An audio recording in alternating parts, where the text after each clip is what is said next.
Shoot the messenger. Feminism told y'all be strong, independent, and alone. And y'all followed it to the grave. Y'all pushed all the good men away, called submission slavery, and think being difficult is cute. Now y'all 35 and tired, looking around like, oh, where the good men at? Sis, they moved on. Real men want peace, not problems in a lace front and a loud voice. Feminism sold y'all freedom, but they didn't mention the price. Loneliness. So I think this is a good example of what I've been saying lately on the other pages, on the other videos, that social change takes a while, and one of the biggest catalysts, one of the biggest catalysts for change is when you watch the outcomes of this generation before you.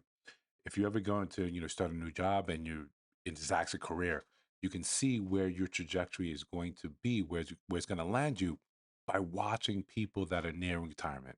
In this case, it's the younger generation watching their aunties, their mothers, their great aunts, seeing how what their outcomes look like. Also, their uncles. This is both sides. This is why you didn't really need a manosphere or YouTube for that change to start coming across men, because they're starting to say this marriage thing isn't really working out, or I'm just kind of miserable.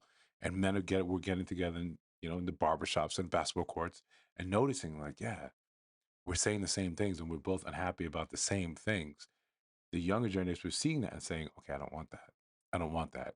Now, with the proliferation of the internet, when people put their stories right front, right, and center, everyone is looking and saying, okay, yeah, I don't want that. I don't want that at all. And further exemplified by, yeah, if this is what freedom and feminism bought, there were always a large group of women saying that's not what I wanted.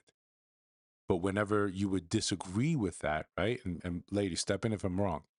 But we see cases of when women are saying feminism is about choice, about having the ability to make the choice.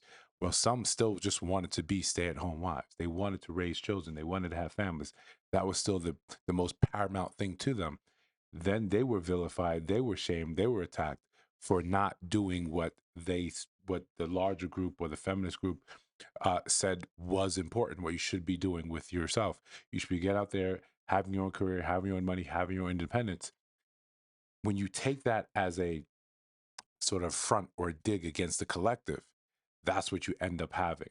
They feel like you have to ostracize and push that side out and say you're bad, we're good. But the younger generation is seeing this and saying, yeah, I don't want any of this.